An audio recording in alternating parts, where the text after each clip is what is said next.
العلي الحكيم لا حول ولا قوة إلا بالله العلي العظيم بسم الله الرحمن الرحيم الحمد لله رب العالمين بعد الخلائق أجمعين والصلاة والسلام على أشرف الأنبياء والمرسلين صاحب الأرض والكوثر والتاج والمفخر والقربة والمنبر والمجد الأكبر والخد الأحمر والجبين الأزهر والعسل الأكهر والنسب المشعر النبي الأمي المكي المدني الحجي الهاشمي الأبتعي البديع الطعامي الحجازي العربي الرسول المسدد المصطفى الأمجد المحمود الأحمد مولانا مولى الكونين جد الحسن والحسين بالقاسم محمد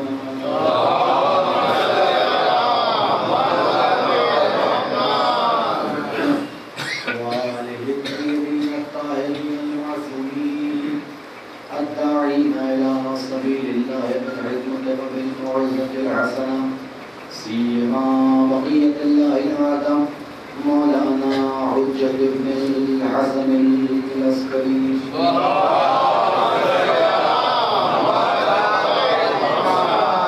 أما بعد فقد قال الله تعالى وتبارك في قرآن المجيد وفرقانه الحميد بسم الله الرحمن الرحيم هو الذي أرسل رسوله بالهدى ودين الحق ليظهره على الدين كله الصلوات اللهم صل على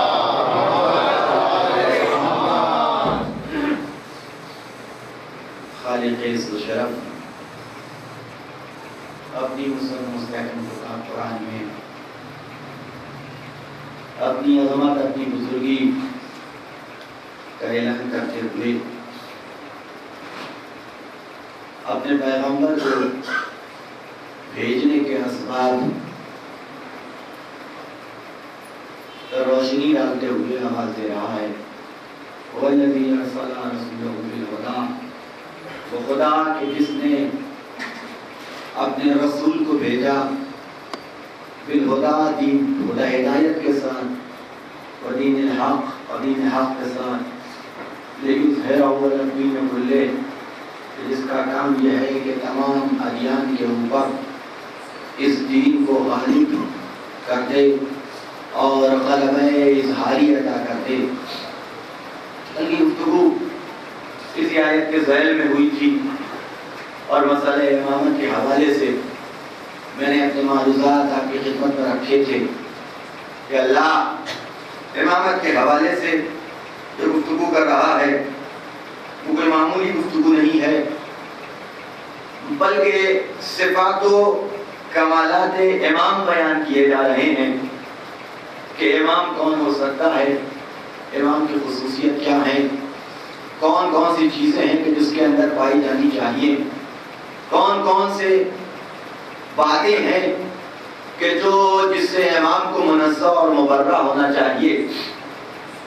تو سب سے پہلے خداوند عالم قرآن کی متعدد آیتوں کے اندر اس بات کی طرف وضاحت کر رہا ہے, اس بات کی وضاحت کر رہا ہے کہ ہمارا بنایا ہوا امام, ہمارا بھیجا ہوا امام, اس کی خصوصیت یہ ہے کہ وہ فضائل و کمالات کا مرقع ہونا چاہیے, عیبوں سے اسے پاک ہونا چاہیے. ہم امام بناتے ہیں تو کوالٹیز کی بنیاد پہ بناتے ہیں, صفات و کمالات کی بنیاد کے اوپر. ہمارا بنایا ہوا امام تمام فضیلتوں کو اپنے دامن میں لیے ہوئے ہوگا اور تمام عیوب سے پاک ہوگا. اس کے اندر کسی طرح کا کوئی عیب نہیں دکھایا جا سکتا, نہیں پیش کیا جا سکتا. وَجَعَلْنَاهُمْ أَئِمَّةً يَهْدُونَ بِأَمْرِنَا وَأَوْحَيْنَا إِلَيْهِمْ فِعْلَ الْخَيْرَاتِ وَإِقَامَ الصَّلَاةِ وَإِيتَاءَ الزَّكَاةِ وَكَانُوا لَنَا عَابِدِينَ کہ ہم نے انہیں امام بنایا, وہ ہدایت کرتے ہیں. ان کا کام یہ ہے کہ ہم کو ہدایت کرتے ہیں تو ہمارے عمل سے ہدایت کرتے ہیں، ہمارے بتائے ہوئے راستے کی طرف لوگوں کو بلاتے ہیں، وَأَوْحَيْنَا إِلَيْهِمْ فِعْلَ الْخَيْرَاتِ، اور ہم نے ان پہ وحی کر رکھی ہے، انہیں حکم دے رکھا ہے، ان پہ یہ ذمہ داری عائد کر رکھی ہے کہ جو بھی عمل انجام دیں گے وہ اچھا عمل انجام دیں گے۔ وَإِقَامَ الصَّلَاةِ، نماز کو قائم کرنے والے ہوں گے، زکوٰۃ دینے والے ہوں گے، وَكَانُوا لَنَا عَابِدِينَ، اور یہی وہ ہیں کہ جنہیں یہ شرف حاصل ہے کہ وہ ہمارے بندے کہلائیں۔ ایک صلوات پڑھیں محمد والے۔ یہ باتیں آپ کی خدمت میں کل میں عرض کر چکا، اور اسی گفتگو کو آگے بڑھاتے ہوئے، چونکہ کل آخری امام کے حوالے سے گفتگو ہوئی تھی، اور وہی ہمارا امام بھی اور ہمارے زمانے کا امام بھی ہے کہ جس کے انتظار کو ہمارے اوپر فرض کیا گیا ہے۔ آج سے نہیں، نہ جانے کب سے پہلے محمد کا انتظار ہوتا رہا، جب وہ آ گیا تو دوسرے محمد کا پہلے محمد نے انتظار کیا، اس عنوان تک تھے کہ 40 سال تک خاموش رہا کہ جب تک دوسرا محمد آ نہ جائے اعلان رسالت نہ ہو۔ اور جب علی ابن ابی طالب 30 عام الفیل کو آ گئے، ایک صلوات پڑھے محمد آ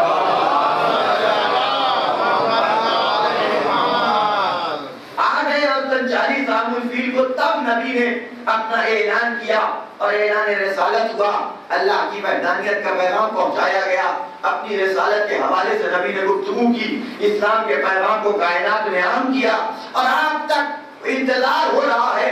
پہلا بھی انتظار کر رہا تھا، دوسرا بھی انتظار کر رہا ہے، 11واں بھی انتظار کر رہا ہے، 12واں بھی 11واں بھی انتظار کر رہا ہے، پورا سلسلہ شروع سے آخر تک۔ اور انتظار کرنے کا طریقہ یہی ہے کہ جس کو آنا ہے اور جس کا انتظار کر رہے ہو اس کا تذکرہ کرتے رہو، توجہ رکھیے گا، اس کا تذکرہ کرتے رہو، اس کا ذکر کرتے رہو، اسے یاد کرتے رہو، تاکہ تمہارے صرف اور صرف دل میں وہ محفوظ نہ رہے بلکہ زبان پہ بھی تمہارا نام ہونا چاہیے، تمہارے افعال میں بھی اس کے افعال کی جھلک اور اس کے انتظار کی جھلک ملتی رہنی چاہیے۔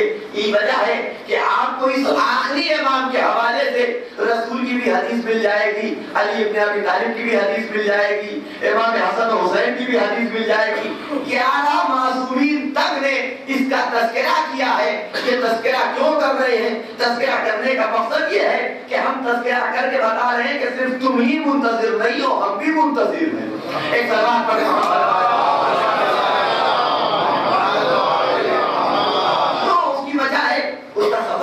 کہ دیکھیے اللہ دین کا بنانے والا، نبی دین کا لانے والا، لیکن جو ذمہ داری امام کو سونپی گئی ہے وہ ہے دین کی حفاظت کی۔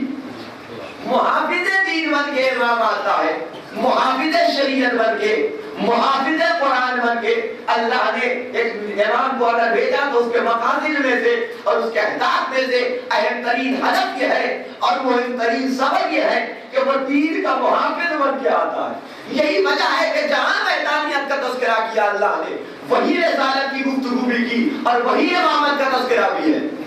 اور کیجئے گا، ایسا نہیں ہے کہ نہیں الگ الگ، یا ایھا الذین آمنوا اطیعوا اللہ واطیعوا الرسول واولی الامر منکم، اے ایمان لانے والو اللہ کی اطاعت کرو، اس کے رسول کی اطاعت کرو، واولی الامر منکم، اور صاحبان امر کی اطاعت کرو۔ میں عرض کر چکا ہوں اس آیت کے ذیل میں کئی مرتبہ میں نے اپنے معلومات اس مجمع میں جتنے لوگ بیٹھے ہوئے اکثر ایسے ہیں کہ جنہوں نے مجھے اکثر سنا اور اس آیت کے حوالے سے میں گفتگو کئی بار کر چکا ہوں، لیکن تمہیداً آخری ٹکڑے کے اوپر توجہ کا طالب ہوں کہ اس آخری ٹکڑے میں اللہ نے کیا طریقہ اختیار کیا جب مسئلہ امامت اور صاحب امر کی گفتگو کی ہے، اولی الامر کا تذکرہ کیا۔ دیکھیے گفتگو یہاں سے شروع ہوئی، یا ایھا الذین آمنوا اطیعوا اللہ واطیعوا الرسول، اے صاحبان ایمان اللہ کی اطاعت کرو اور اس کے رسول کی اطاعت کرو۔ آپ اور کیجئے گا، یہ دو اطاعتوں کا سوال ہے، پہلے اللہ کی اطاعت کا سوال، پھر رسول کی اطاعت کا سوال۔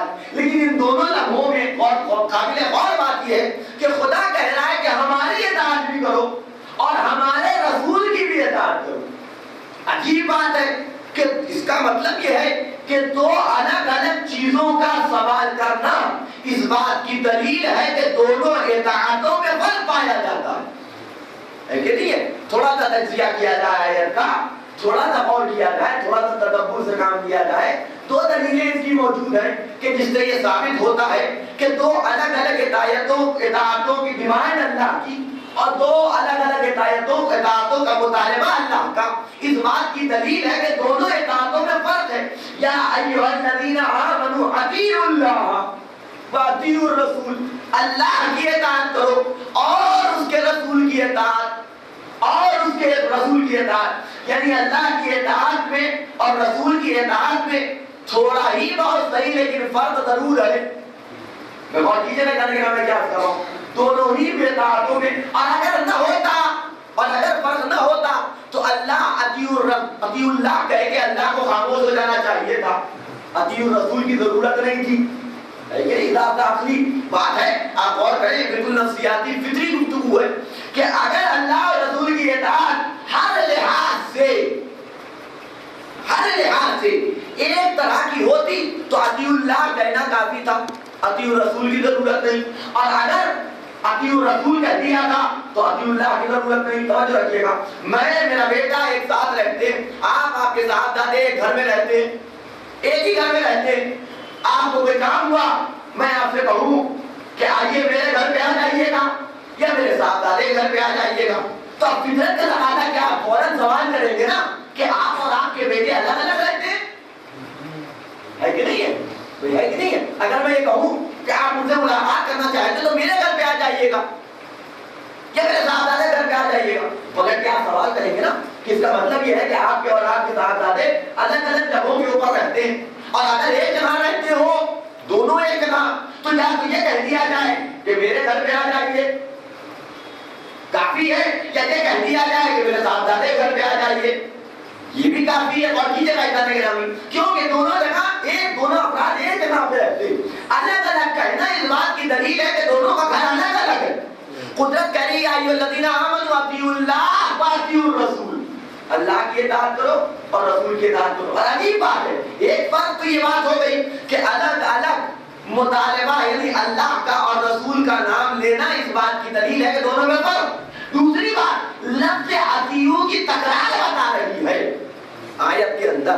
لفظ اطیعوا اللہ واطیعوا الرسول، اطیعوا اللہ واطیعوا الرسول. قدرت چاہتی عربی قاعدے کے اعتبار سے تو یہ کہہ سکتی تھی اطیعوا اللہ ورسولہ، اللہ کی اطاعت کرو اس کے رسول کی اطاعت کرو. نہیں، دو مرتبہ لفظ اطیعوا کی تکرار کی گئی ہے.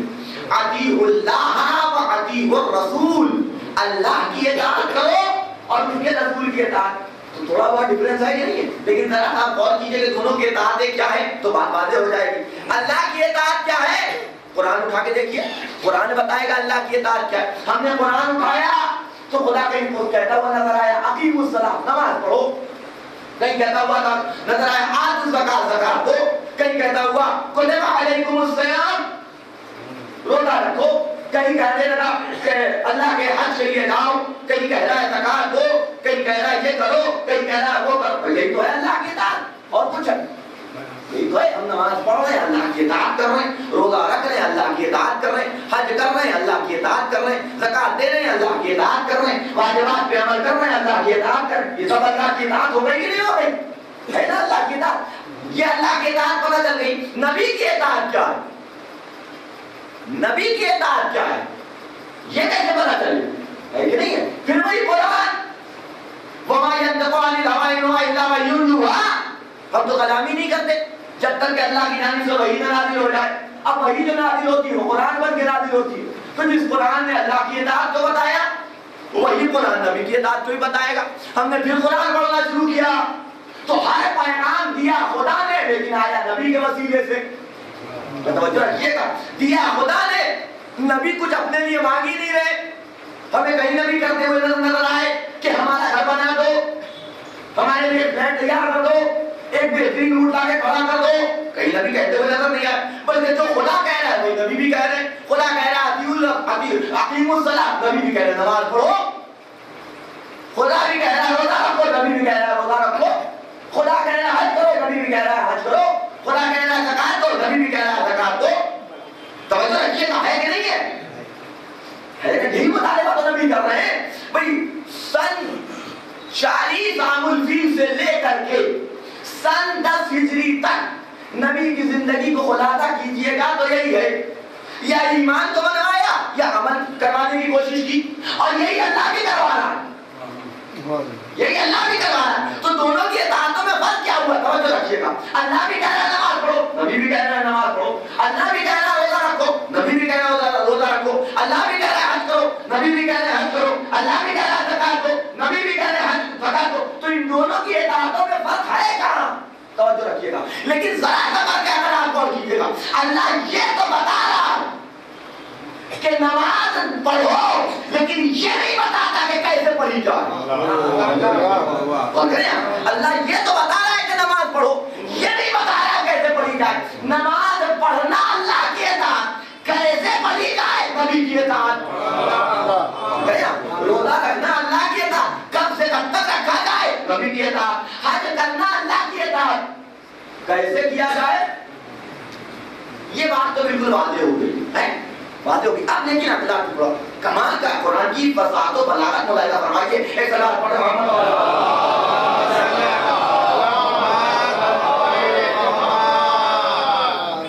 اس سے بہتر نام ہے.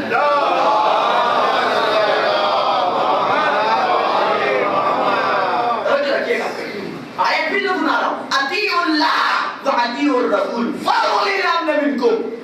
اللہ کی اطاعت، اس کے رسول کی اطاعت اور صاحبان امر کی اطاعت. آپ غور کیجیے گا. دیکھیے مانتا ہوں عربی بہت سے لوگوں کو یاد نہیں آتی ہوگی، لیکن الفاظ کی بندش سے تو سمجھ میں آ سکتا ہے. خدا قرآن کی فصاحت و بلاغت تو سمجھا ہی جا سکتا ہے کہ دیکھیے قرآن کا انداز گفتگو کیا ہے. اطیعوا اللہ واطیعوا الرسول. لیکن جب اولی الامر کی باری آئی تو یہ نہیں کہا. اور کہیں ادھر دیکھتے رہے جو آ رہا ہے وہاں دیکھ چلو آپ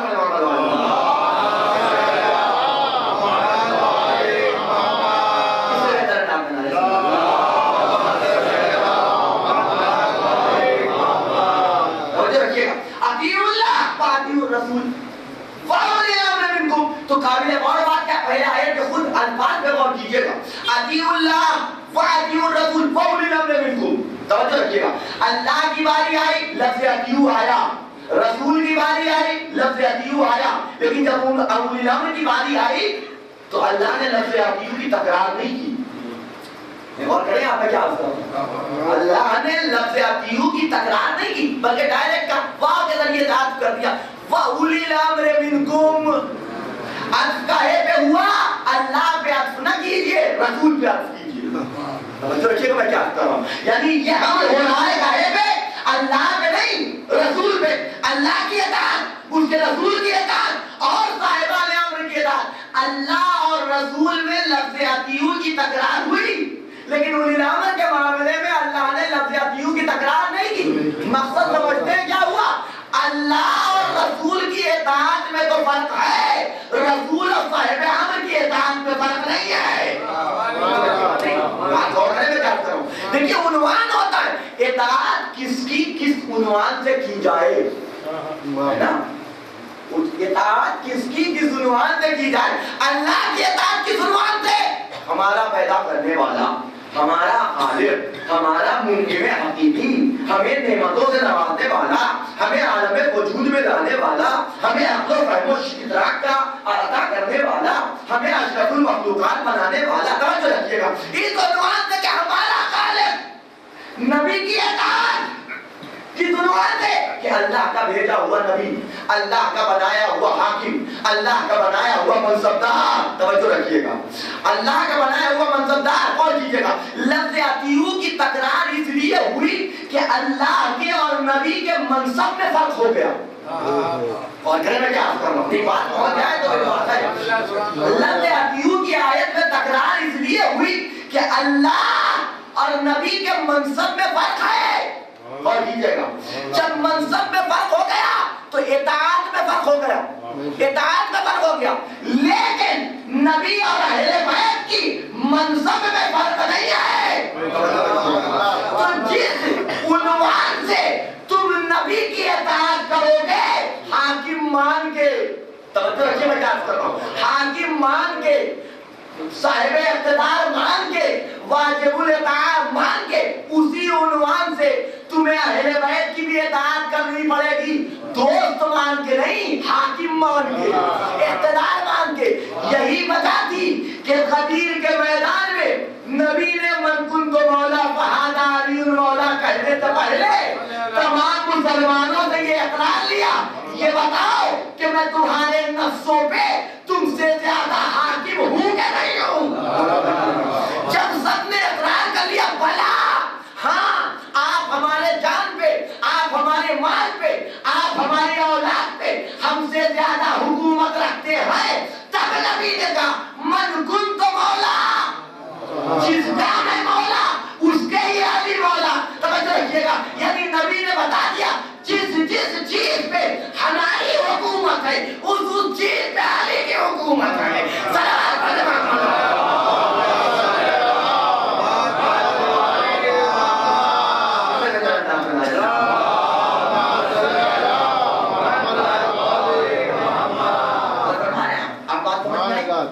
باتیں ہوئی کہ اس آیت کے ذہن میں خدا مند عالم کیا طریقہ اختیار کر رہا ہے؟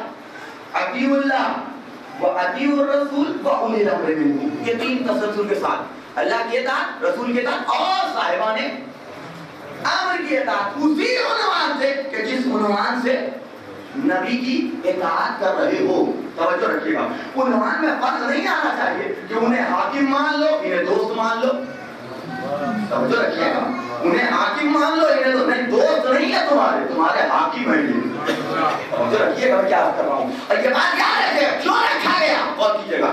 اللہ کی بات کو سمجھنے کے لیے بھی نبی اور امام کی ضرورت، غور کیجیے گا، نبی کی بھی بات بغیر امام کے نہیں سمجھی جا سکتی، اس کی بات کی بھی توضیح دینے کے لیے، تشریح دینے کے لیے، سمجھانے کے لیے امام ضروری ہے کہ وہ ہو اور بتائے اور توضیح دے۔ وقت آ گیا کس کا؟ صاحبان کتاب کا۔ کس سے ملنے؟ نبی سے ملنے کے لیے۔ اب وہ زندگی کہتے ہیں آج تک چلا سرکار مدینہ، نبی کا نام ہے نا، سرکار مدینہ، بادشاہ عرب، اور کریں آپ اس لقب سے اللہ نے کبھی اپنے نبی کو نوازا ہی نہیں۔ یہ لقب بادشاہ وغیرہ کا یہ لفظ استعمال ہی نہیں کیا اللہ نے اپنے نبی کے حوالے سے، اور کی جگہ اللہ نے کہا یہ دیا ہوا مسلمانوں کا لقب ہے۔ جب بھی گفتگو کریں سرکار مدینہ، جب بھی گفتگو کریں کہ بادشاہ عرب، شہنشاہ مدینہ وغیرہ وغیرہ، تو ذہنیت میں اصل میں وہی اقتدار مقتدرانہ اور اقتدار پسندی والی ذہنیت ہے۔ تو اللہ کہہ رہا ہے یہ رسول ہے، وہ کہہ رہے ہیں نہیں یہ بادشاہ ہے۔ مجھے رکھیے گا، اللہ کہہ رہا ہے رسول ہے، کہ نہیں یہ بادشاہ ہے، اللہ کہہ رہا ہے نبی ہے، کہ نہیں یہ شہنشاہ ہے۔ اور کہتے ہیں اب وہ حاکمانہ اور وہ مقتدرانہ ذہنیت کے بنا دیا گیا۔ تو اب جس یہ عنوان ہے کریم ہے کہ آپ جسے مانتے ہیں انسان خود سے نہیں پہچانا جاتا، بلکہ اس کو جو پہچانوانے والے ہیں وہ کیسے پہچانواتے ہیں، اسی اعتبار سے دوسرے پہچانتے بھی ہیں۔ آپ اپنے گھر میں اپنے باپ کو پہچانوائیے، دادا کو پہچانوائیے، چچا کو پہچانوائیے، جس عنوان سے پہچانوائیے گا پبلک اسی عنوان سے پہچانے گی۔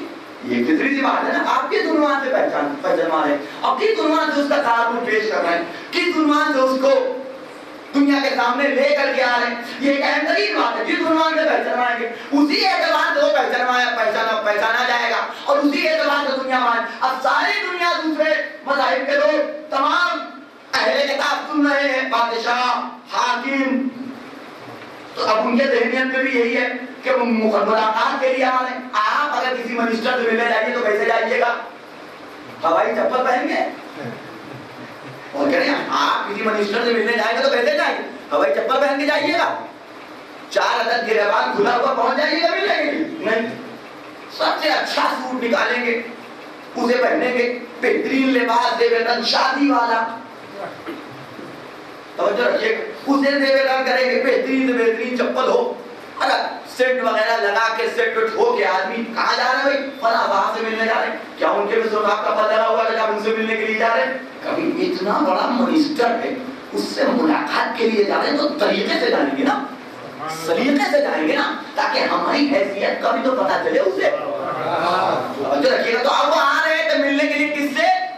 نبی سے، رسول سے۔ توجہ رکھیے گا، پہچانوایا مسلمانوں نے اسی طریقے سے اپنے رسول کو، تعارف مسلمانوں نے ایسے ہی دیا۔ تو اب ان کے ذہن میں یہی تھی کہ آج پورے عرب کے اوپر حکومت کرنے والے سے ملنے جا رہے ہیں، پورے عرب کے اوپر جو حاکم ہے اس وقت اس سے ملاقات ہے۔ تو ذہن میں یعنی بادشاہ سے ملنے، یعنی شہنشاہ سے ملنے. تھے راہب لیکن زرق برق لباس پہن کے نبی کی خدمت میں آئے. زرق برق لباس پہن کے نبی کی خدمت میں آئے. بہترین سے بہترین کپڑا، بہترین سے بہترین پوشاک. توجہ رکھیے گا، بہترین طریقے سے معطر ہو کے نبی کی بارگاہ میں پہنچے، نبی کے سامنے پہنچے، سلام کیا، نبی نے منہ پھیر لیا. اور گئے آپ سلام کیا، پہنچے تھے نبی سے ملاقات کے لیے، نبی سے ملنے کے لیے، نبی کو سلام کیا، نبی نے منہ پھیر لیا. اعتماد پڑھے محمد والی.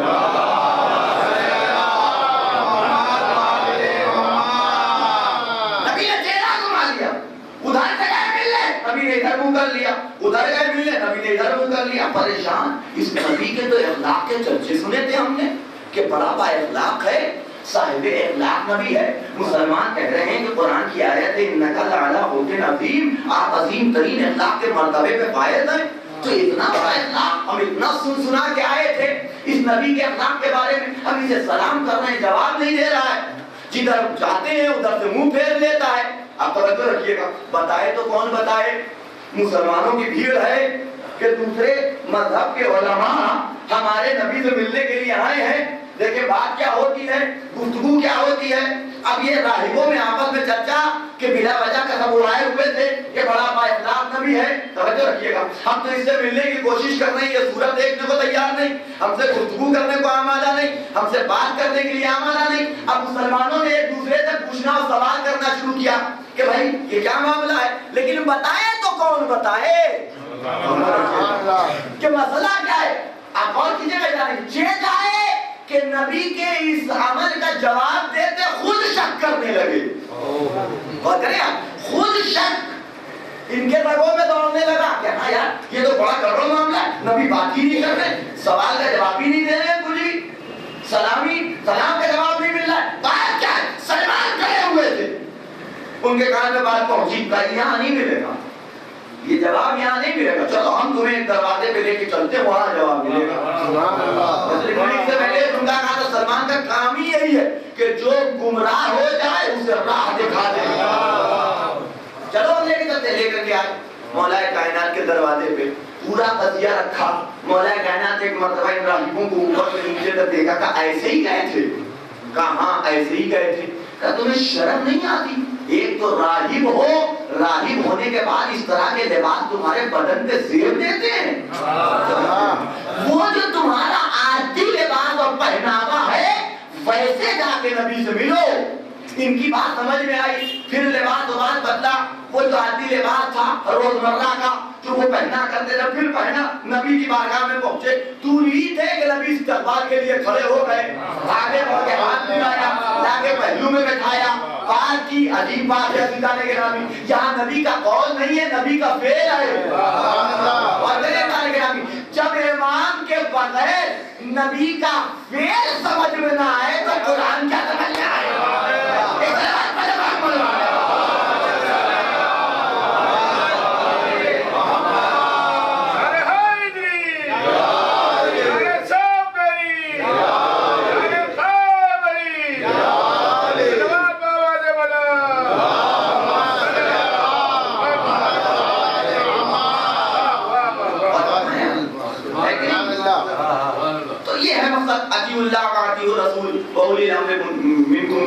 کہ اللہ کی اطاعت کرو، اس کی رسول کی اطاعت کرو، صاحبان امر کی اطاعت. یہ بتائیں گے کہ نبی کے کس عمل کا کیا مطلب ہوتا ہے، اللہ کی کس آیت کا کیا معنی ہوتا ہے، یہ بتائیں گے، یہ سمجھائیں گے. ان کے بغیر نہ تم قرآن سمجھ سکتے، نہ فعل نبی سمجھ میں آئے گا، نہ قول نبی سمجھ میں آئے گا، جب تک کہ تم ان کے دروازے سے تمسک نہ کرو. توجہ رکھیے گا، یہ ہے مرحلہ امام کا، یہ ہے مقام امام کا. اور یہ جگہ گرامی جو ذمہ داری دی گئی، وہ ذمہ داری کیا ہے؟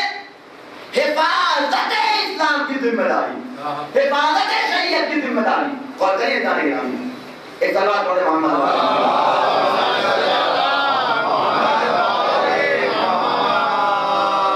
اور کریں. یہ ہے امام کی ذمہ داری، کاہے کی حفاظت. آپ غور کیجئے گا جانے گرامی، اسی لیے جسے حفاظت، حدیث ہے نا، من ماتا ولم يعرف امام زمانے ہی ماتا مدتن جاہلیہ، جو اپنے زمانے کے امام کو نہ مانے نہ پہچان سکے وہ جاہلیت کی موت مرا. یعنی کاہے کی موت؟ کفر کی موت. کفر جاہلیت کا ترجمہ مفسرین سے پوچھے وہ بتائیں گے آپ کو کیا کیا انہوں نے. کفر کی موت مرا ہے. توجہ رکھیے گا، جو اپنے زمانے کے امام کو نہ پہچانے. اور کیجیے جانے گا اس عہدے کی عظمت کو سمجھیے. اس عہدے یعنی جسے منصب امامت کہا جاتا ہے کہ جسے منصب رہبریت کہا جاتا ہے، اس عہدے کی عظمت کو سمجھیے. جو نہ پہچان سکے وہ جاہلیت کی موت یعنی کفر کی موت مر گیا. اور کیجیے گا یعنی اس کا نہ پہچاننا انسان کے کفر کی دلیل. اس کا نہ پہچاننا انسان کے کفر کی دلیل، یعنی نہ پہچان سکا تو کافر. اور کیجیے گا گرامی، تو جس کا نہ پہچاننا انسان کو کافر بنا دے وہ اصول دین ہوگا. یہ حدیث خالی ہمارے یہاں نہیں ہے اتفاق سے. توجہ رکھیے گا، ہے کہ نہیں؟ رات میں کسی کی سمجھ میں آیا، سوتے سوتے ایک دم سے اٹھے اور ان کے ذہن میں اس حدیث نے جو ہے ٹارچر کیا کہ نبی کا ارشاد ہے من مات ولم یعرف امام زمانے ہی، جو مر جائے اپنے زمانے کے امام کو نہ پہچانے وہ غریب. میں نے تو اپنے زمانے کے امام کو پہچانا ہی نہیں. توجہ رکھیے گا، جانا کہاں تھا؟ چلے آئے کہاں؟ دربار میں پہنچ گئے.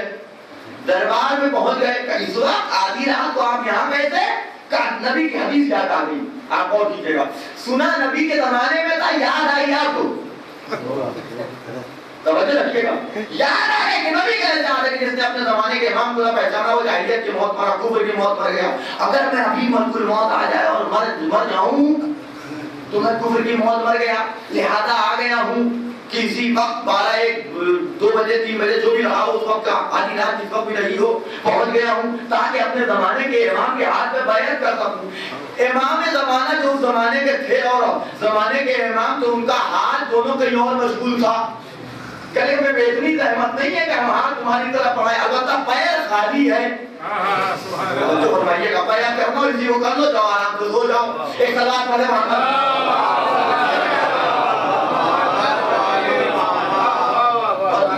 وہ امامت کو اس عنوان سے پہچان رہے تھے. عہدۂ امامت اور منصب امامت کو حکومت میں دیکھ رہے تھے، اقتدار میں دیکھ رہے تھے. توجہ رکھیے گا، ہے کہ نہیں ہے؟ تو حدیث ہے نا کہ من مات ولم یعرف، تو یہ ہمارے یہاں نہیں، ان کے یہاں بھی ہے. مشہور ترین حدیث ہے، مؤثر ترین حدیث ہے، سب نے مانا ہے. اور حدیث کیا کہہ رہی ہے کہ جو نہ پہچانے وہ کفر کی موت مرے. توجہ رکھیے گا، تو جس کی بنیاد پہ انسان کافر ہو جائے وہ اصول دین میں ہو. نماز نہ پڑھی آپ کافر ہو گئے. آپ نماز کو نہ پہچان سکے کافر ہو گئے. روزے کو نہ پہچان سکے کافر ہو گئے. حج کو نہیں پہچان سکے آپ کافر ہو گئے. آپ توجہ رکھیے گا میں کیا کر رہا ہوں، ہے کہ نہیں ہے؟ تو احکام نہیں پہچان سکے اور کیجیے گا گناہ ہے، سزا ہے، لیکن انسان کے کفر کی دلیل نہیں ہے. لیکن اگر امام کو نہ پہچان سکے تو انسان کے کفر کی دلیل. تو بھیا مانو نا کہ اصول دین میں امامت بھی ہے.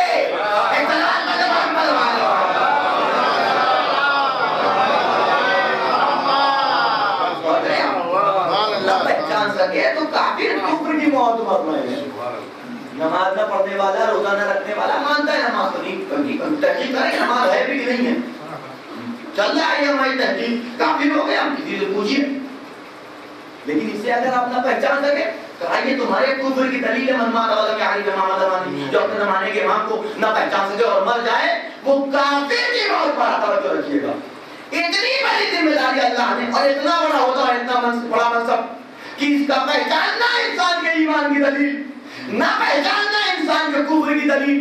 توجہ رکھیے گا، نہ پہچان سکے تو کافر. اتنا بڑا منصب، تو اتنے بڑے منصب کے لیے کچھ کوالٹیز بھی ہونی چاہیے کہ نہیں ہونی چاہیے؟ کیا ایسے ہی نہ کوئی اردو جمل خیراتی کسی کو بھی بنا دیا جائے گا؟ ایسے ہی نہیں، کوالٹیز اتنا بڑا ہوگا.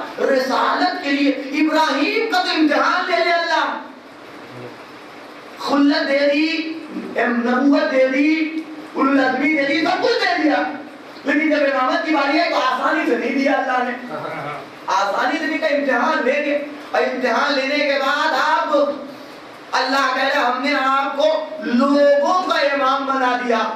اتنی محنت کے بعد اور جناب ابراہیم نے سجدہ شکر بھی کیا اور اس امامت کا اعجاز تھا کہ جب منجنیق میں ڈال کے آگ میں پھینکے گئے، آپ کون کیجیے گا اتنا نہیں گرامی، جب آگ میں پھینکے گئے تو آگ یا نارو پوری کو حضرت کا سلامت، اے آگ خالی ٹھنڈی نہ ہو جائے، آیت ہے قرآن کی سلامت، یہ جملہ بھی ساتھ میں لگا ہوا ہے، اس لیے کہ زیادہ گرمی بھی انسان کو مار دیتی ہے، زیادہ ٹھنڈک بھی انسان کو مار دیتی ہے نا، زیادہ گرمی بھی انسان کو مار دیتی ہے، ابھی ٹمپریچر 50 کے اوپر چلا جائے تو ہائی الرٹ گورنمنٹ کی طرف سے بھی، اسکول بند، کالج بند، فلاں بند، جگہ بند ہے کہ نہیں، اور ذرا تو اوپر 55 چلا جائے تو مصیبت، نہ جانے کتنے لوگ ہوتے ہیں کہ منقول موت کا کام بڑھ جاتا ہے۔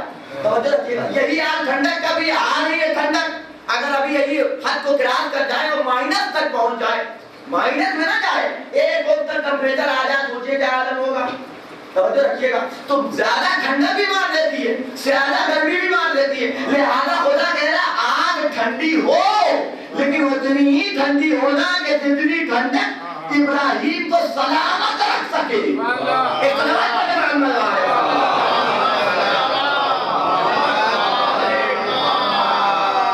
اس سے بہتر انداز بنا رہے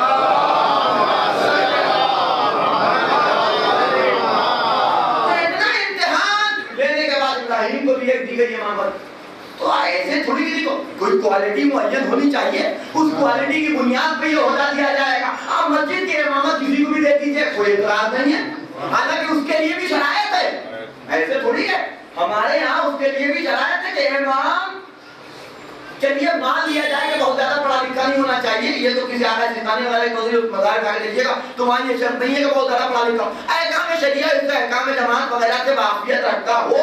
پھر جو شرائط ہیں ان میں سے جو اہم ترین شرط ہے وہ شرط ہے کہ عادل ہو، اور کیجئے گا عادل ہونا چاہیے، ہر اہل کو جسے کہنا کہ ہماری چھوٹی چھوٹی مسجدوں کی امامت بھی نہیں مل سکتی تو پوری قوم کی امامت، پوری ملت کی امامت ایک ترین مرحلہ ہے نہیں، تو کچھ کوالٹی ہونی چاہیے۔ پہلی کوالٹی دو اہم ترین امام کے اندر واضح ہونی چاہیے، پہلی بات کہ اسے دین کا علم کلی اور احاطی حاصل ہو۔ سبحان اللہ، جو رکھیے میں کیا کر رہا ہوں، دین کے حوالے سے اسے دین کا علم کلی اور علم احاطی حاصل ہو۔ اگر علم کلی اور علم احاطی حاصل ہوگا تب وہ امام بنے گا۔ آپ اور کیجئے گا، اور جس کے پاس علم احاطی اور کلی ہونا چاہیے، تھوڑی سی گفتگو سخت ہو رہی لیکن انشاءاللہ لطف آئے گا، سب آپ کو رحمت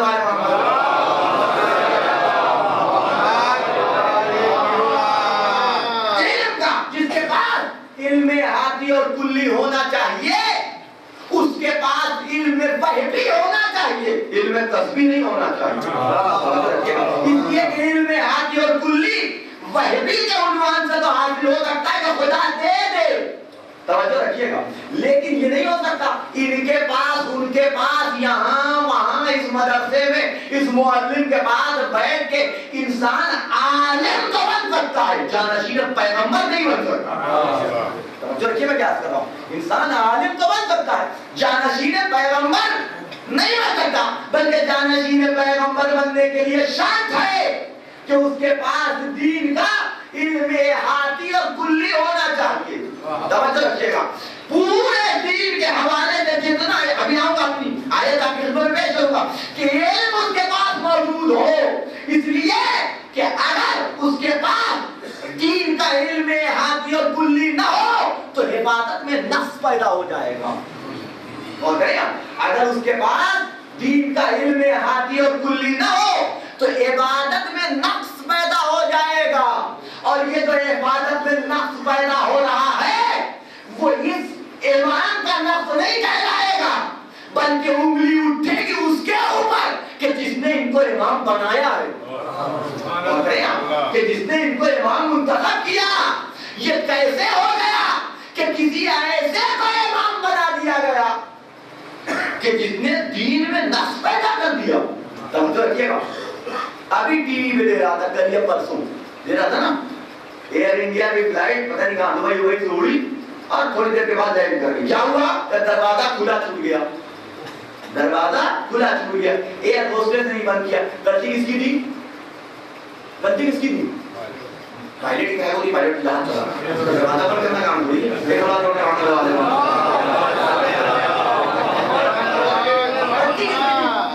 دروازہ بند کرنے والی ہے ہوسٹس کی جس کی ذمہ داری تھی دروازہ بند کرتا ہو تو رکھیے گا. لیکن جب رپورٹ آئی توجہ رکھیے گا تو بات کس پہ گری؟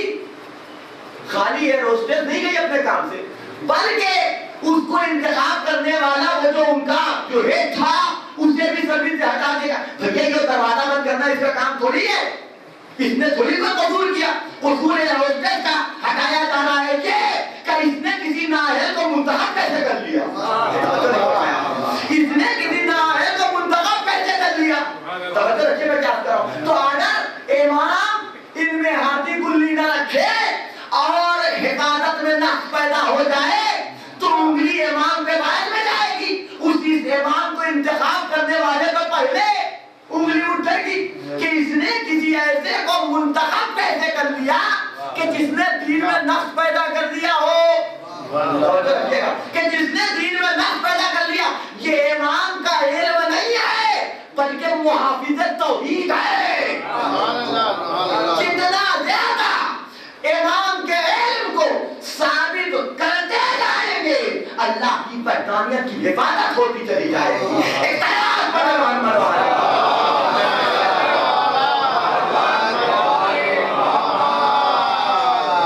اسے بہتر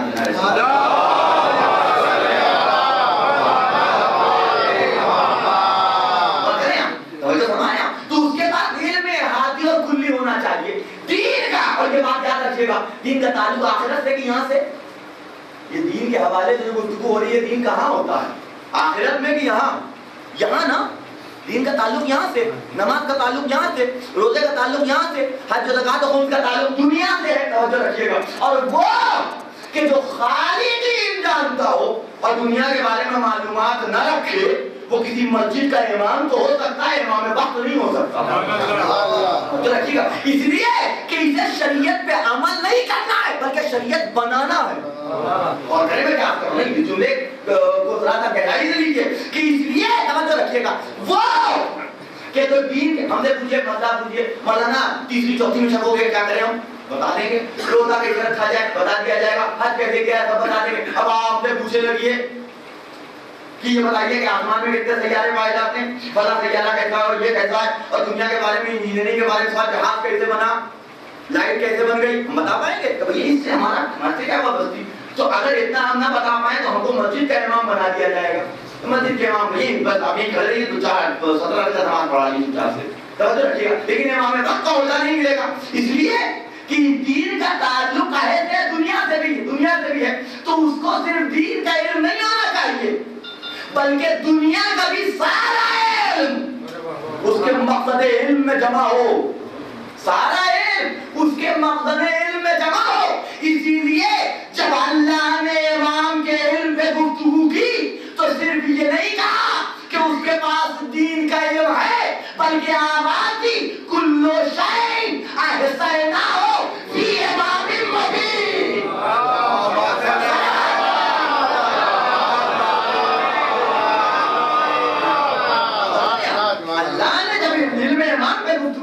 تو خالی دین کے بارے میں نہیں کہا کہ نہیں نماز کا علم پورا ہے, روزے کا علم پورا ہے, حج کا علم پورا ہے, زکات کا علم پورا ہے. خدائیں کلو شیء احصیناہ فی امام مبین. ہم نے ہر شے کا حصہ امام مبین میں کر رکھا ہے.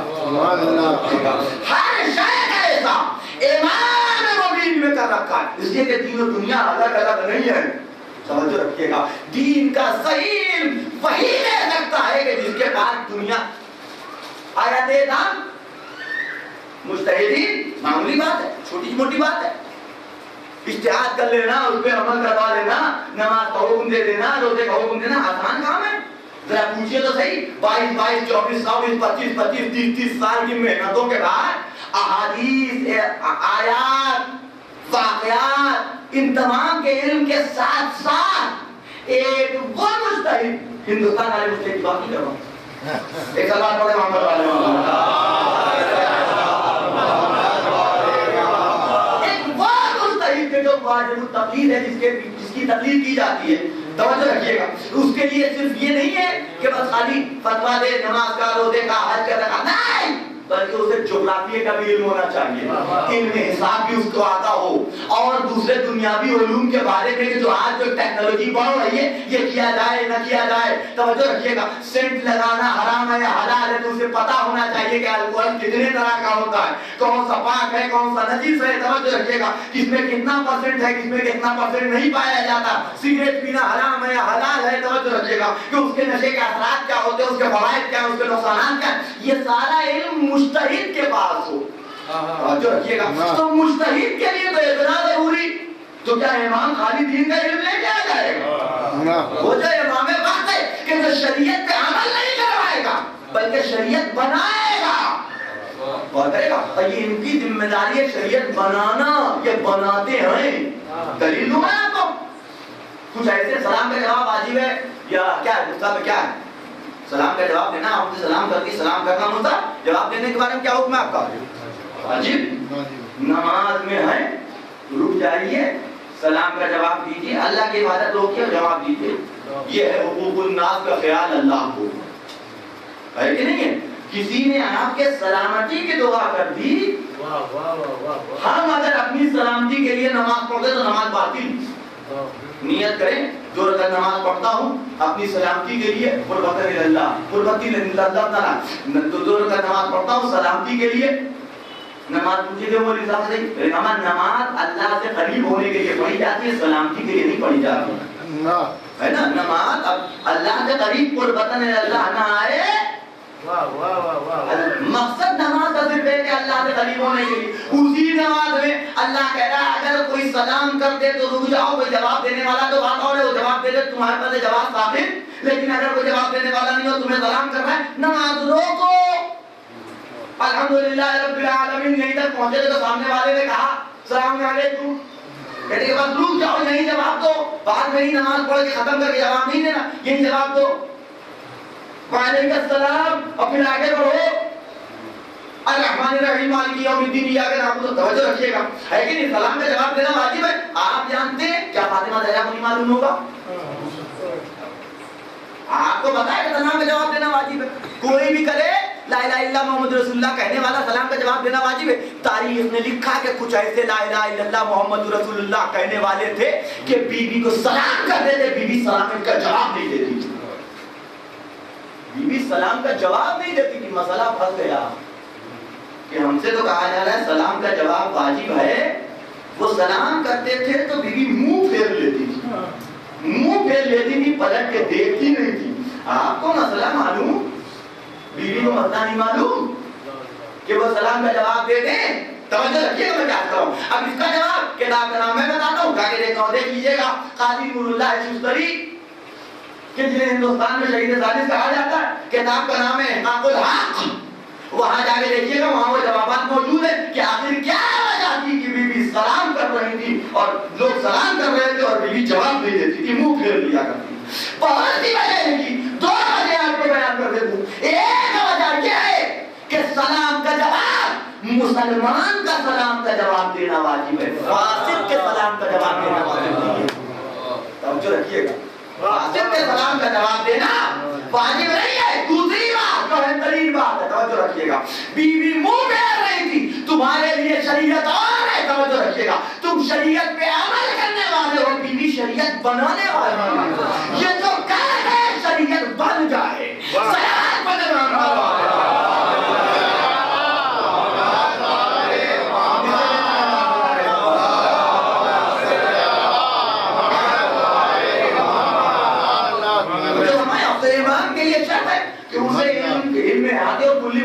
خدا نے کیا کہا کہ یہ نہیں کہا کہ صرف امام کو ہوگا کہ جو دین کا ساتھ نہیں، کلو شیء احصیناہ فی امام مبین، ہم نے ہر شے کا حصہ امام کے اندر کر رکھا ہے، یعنی ہر شے کا علم اس کے پاس پایا جاتا ہے، تم سوال کرو، توجہ رکھیے گا، تو اب حفاظت توحید وہی کر سکتا ہے کہ جس کے پاس کائنات کا علم پایا جائے، ورنہ حفاظت میں نقص پیدا ہو جائے گا، عبادت میں نقص پیدا ہو جائے گا، اور نقص پیدا ہوگا تو یہ اعتراض اللہ تک جائے گا۔ ہر عمل ان کا حفاظت توحید ہے۔ توجہ رکھیے میں کیا کر رہا ہوں، حفاظت توحید ہے۔ یہی وجہ ہے کہ اگر حالت سجدہ میں حسین نبی کی پشت پہ آ گئے تو یہ بھی حفاظت توحید ہو رہی ہے، یہ بھی حفاظت توحید ہو رہی ہے۔ توجہ رکھیے گا، یہ حسین کا بچپنے کا کوئی عمل نہیں ہے۔ توجہ رکھیے گا کیا کر رہا ہوں، اگر پشت پہ آ گئے تو حفاظت توحید۔ اور کریں میں کیا کر رہا ہوں، ہمارے اور آپ جیسے کسی عام آدمی کی نماز نہیں ہے، وغیرہ کی نماز بغیر جا کے نماز پڑھے چلے آئے، نہیں، خاتم النبیین کی نماز، سید المرسلین کی نماز، طٰہٰ و یاسین کی نماز، مزمل و مدثر کی نماز، اللہ کے حبیب کی نماز، اول مخلوق کی نماز، سبب خلقت کائنات کی نماز، معمولی نماز ہے ہماری اور آپ کی نماز۔ توجہ رکھیے، نہیں، کائنات کا محبوب ترین، بلند ترین، عظیم ترین، ابتدائے خلقت سے لے کے انتہائے خلقت تک کہ جس سے افضل کوئی پیدا ہونے والا نہیں ہے، اور کیجئے گا اس کی نماز وہ سجدے کے عالم میں، اور پڑھنے والے بھی معمولی نہیں ہیں، صحابہ کرام نماز پڑھ رہے۔ نبی نے آواز دیا صحابی کا نجوم، میرے صحابہ ستاروں کے جیسے۔ عجیب بات ہے، ہم بھی مانتے ہیں ستاروں کے جیسے، لیکن کیا کیا جائے کہ ستارے بھی سارے اچھے نہیں ہوتے، کچھ نحس بھی ہوتے ہیں۔ اعتراض پر دماغ مر رہا ہے۔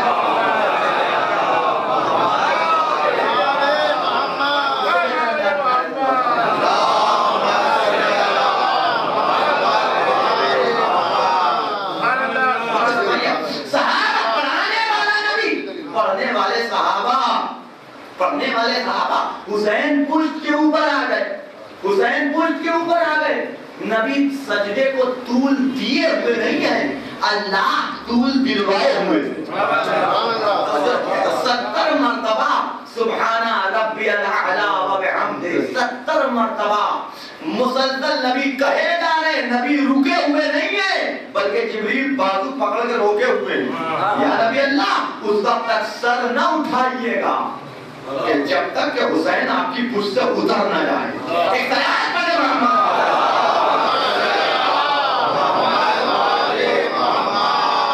اللہ نے نبی کی پشت پہ حسین کو بٹھا کے 70 مرتبہ نبی سے سبحان ربی الاعلی کہلوا کے سجدے کو طول دلوا کے کائنات پہ یہ واضح کر دیا کہ دیکھو نماز کیا ہے اور محافظ نماز کون ہے۔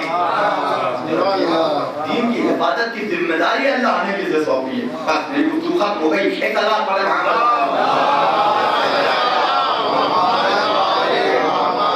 کون ہے کہ جسے اللہ نے دین کی حفاظت کی ذمہ داری سونپی؟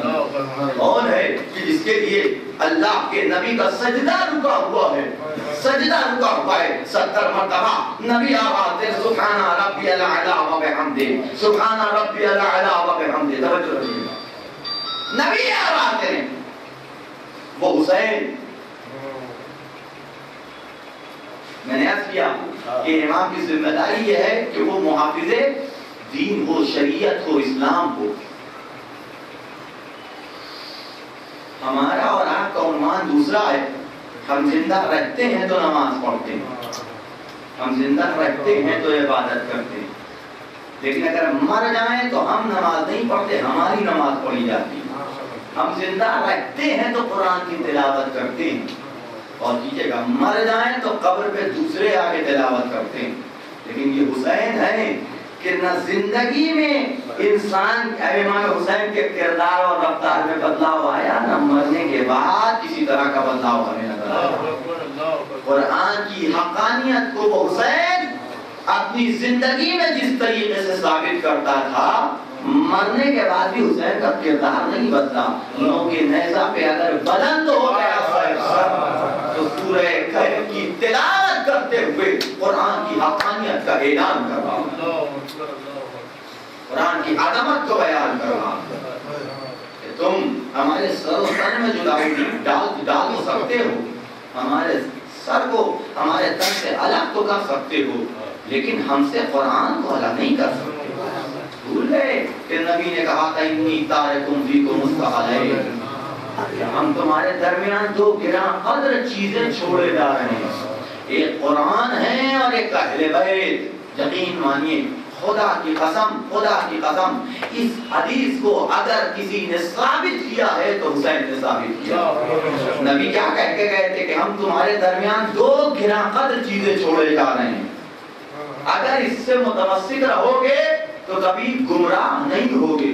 پھر اس کے بعد نبی کا جملہ لن یفترقا حتی یرد علی الحوض، یہ دو ایسے آپس میں وابستہ ہیں کہ جب تک حوض کوثر پہ پہنچ نہ جائیں الگ نہیں ہوں گے.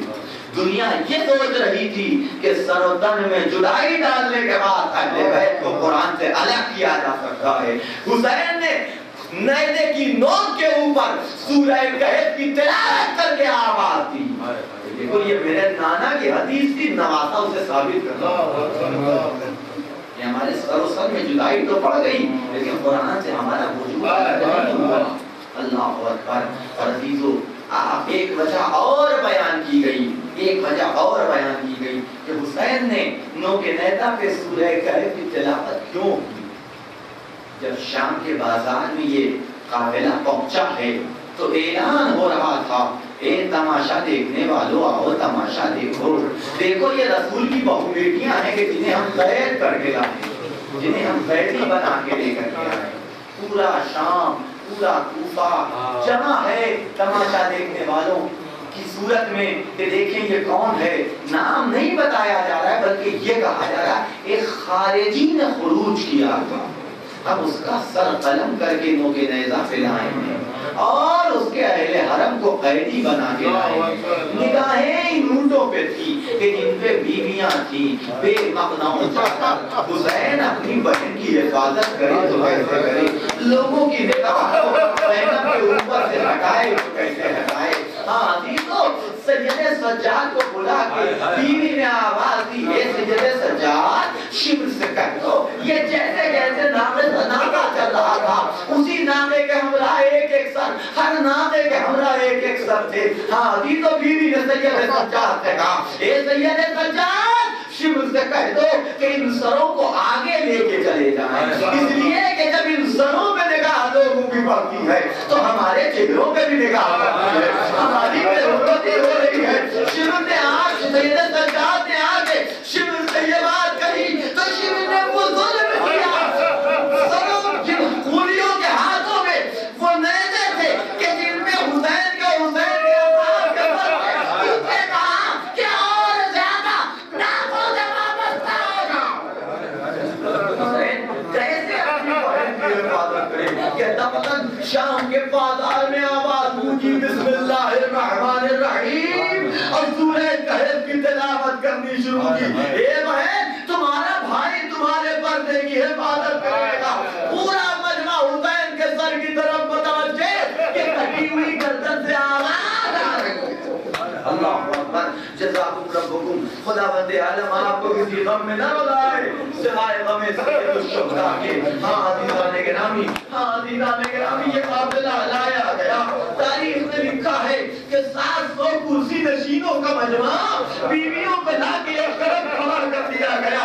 کربلا سے لے کر کے شام کے دربار تک اتنے مظالم بیویوں پہ ڈالے گئے تھے کہ پہچان میں نہیں آ رہا تھا کہ کون کیا ہے، کس کا نام کیا ہے.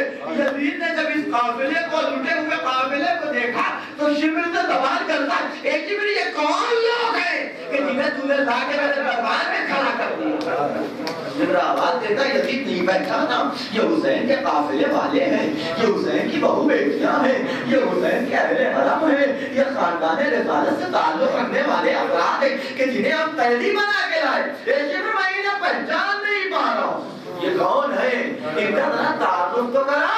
شبر آگے بڑھا. اے عزیز میں تعلق کراتا ہوں پہچانتا جا. دیکھ یہ امام کا حسین کا جوان بیٹا سید سجاد ہے.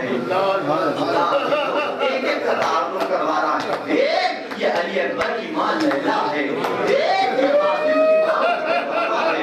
دیکھ یہ حسین کی بہن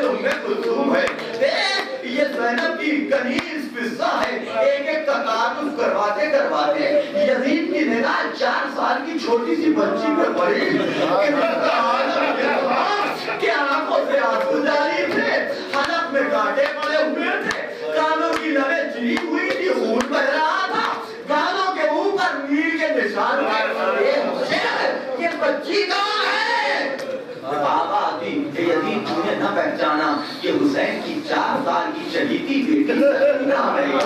سکینہ کا نام یزید کے کانوں میں پڑا تو ایک مرتبہ سکینہ کی طرف متوجہ ہوا، اے سکینہ میں نے سنا ہے کہ تمہارا بابا تمہیں بہت چاہتا تھا۔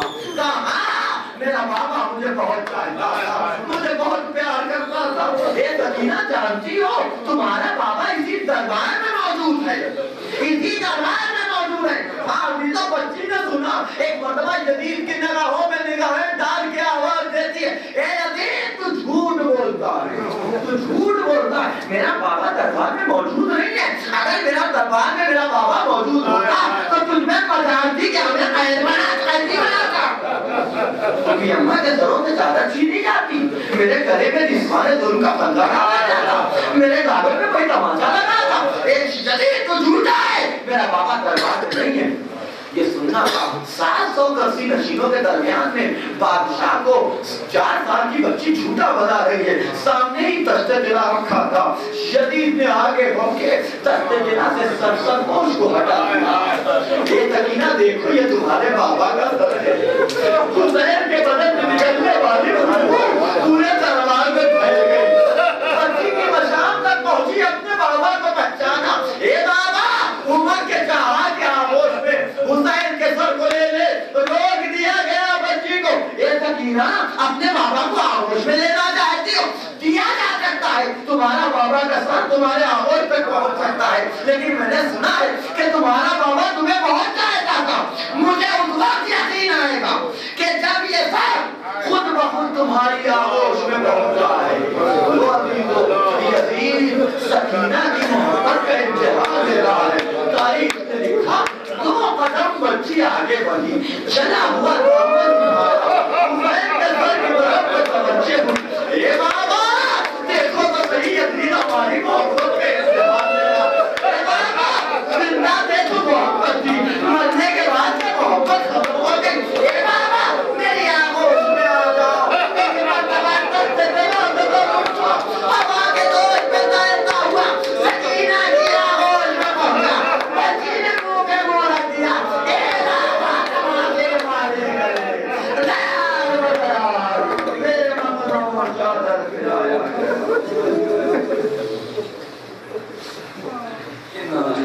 إِنَّا إِلَيْهِ رَاجِعُونَ فَسَيَعْلَمُ الَّذِينَ ظَلَمُوا بحق محمد وعند المحمود وبحق علي وعند الأعلى وبحق فاطمة وعند فاطر السماوات وبحق الحسن وعند المحسن وبحق الحسين وعند قديم الإحسان وبحق أئمة التسعة الطاهرين من ذرية الحسين عليه السلام ربنا تقبل منا إنك أنت السميع العليم ربنا آتنا في الدنيا حسنة وفي الآخرة حسنة وقنا عذاب النار۔ حضرات ایک مرتبہ سورہ فاتحہ 3 مرتبہ سورہ اخلاص کو تلاوت فرما کر تمام مومنین اور مومنات کی روح کو ہدیہ فرما دیں۔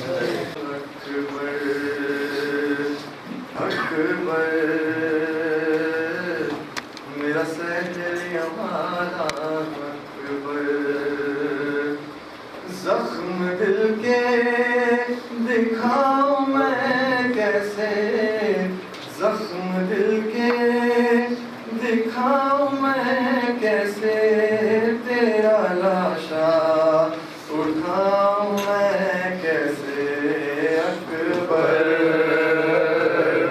میرا سہری والا اکبر، اکبر میرا سہری والا اکبر۔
مجھ کو آقا نظر نہیں خیمہ لے کے خیموں میں جاؤں میں کیسے لے کے خیموں میں جاؤں میں کیسے تیرا لاشا اٹھاؤں میں کیسے اکبر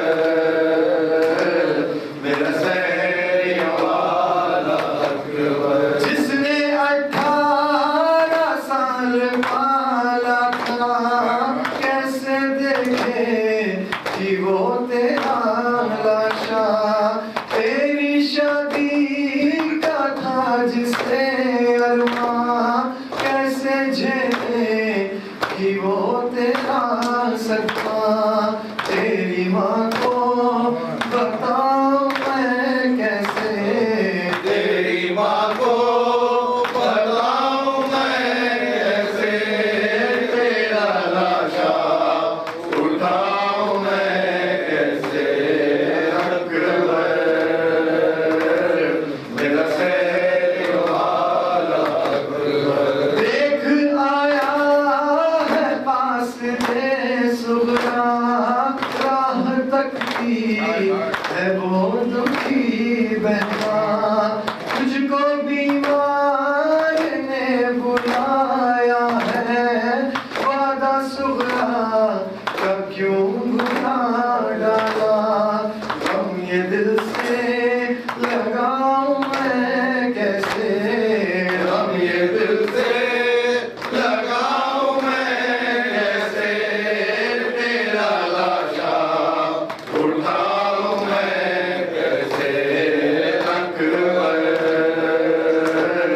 میرا سہری والا اکبر بھائی بہنوں کا ہے عجب رشتہ جس کا ثانی کہیں نہیں ملتا رو کے صغرا نے یہ لکھا اکبر ایک دکھیا کی لاج رکھ لینا مر گیا تو بتاؤں میں کیسے مر گیا تو بتاؤں میں کیسے تیرا لاشا اٹھاؤں میں کیسے اکبر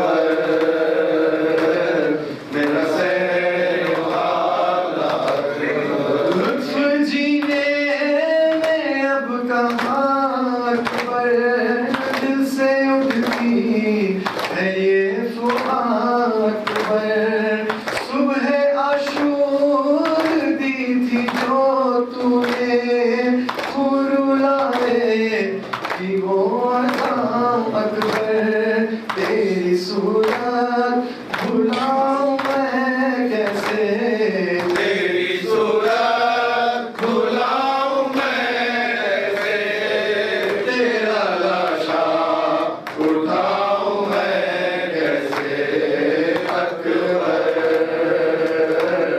میرا سہری والا اکبر ایسی غربت میں منہ نہیں موڑو میں ہوں تنہا مجھے نہ یوں چھوڑو کیا گزرتی ہے باپ کے دل پر غمزدہ دل کو یوں نہیں توڑو اپنی غربت بتاؤں میں کیسے اپنی غربت بتاؤں میں کیسے تیرا لاشا اٹھاؤں میں کیسے اکبر میرا سہری والا اکبر اکبر میرا سہری والا اکبر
مسلے پر وہ سجدہ شکرانہ نیزہ علی اکبر کے سینے سے نکل آیا نیزہ علی اکبر کے سینے سے نکل آیا دیکھا نہ گیا شے دیکھا نہ گیا شے یوں دل کا نکل جانا دیدوں کے مسلے پر وہ سجدہ شکرانہ یہ ماں کی وصیت تھی عباس دلاور کو یہ ماں کی وصیت تھی عباس دلاور کو جب دین پہ بن آئے جب دین پہ بن آئے تم دین پہ بھر جانا دیدوں کے مسلے پر وہ سجدہ شکرانہ ایک تیر علی اصغر کی گردن پر لگا کر ایک تیر علی اصغر کے گردن پہ لگا کر معصوم کا ہنس دینا معصوم کا ہنس دینا اور موت کا گھبرانا دیدوں کے مسلے پر وہ سجدہ شکرانہ سوچو تو مسلمانوں یہ بات ہی کیا غم ہے سوچو تو مسلمانوں یہ بات ہی کیا غم ہے احمد کی نوازی کا احمد کی نوازی کا دربار میں آ جانا دیدوں کے مسلے پر وہ سجدہ شکرانہ سیدانیوں کا اس دم کیا حال ہوا ہوگا سیدانیوں کا اس دم کیا حال ہوا ہوگا معصوم کا رو رو معصوم کا رو رو کر زندان میں بھر جانا دیدوں کے مسلے پر وہ سجدہ شکرانہ شبیر نے بتلایا شبیر نے بتلایا اسلام پہ مر جانا دیدوں کے مسلے پر وہ سجدہ شکرانہ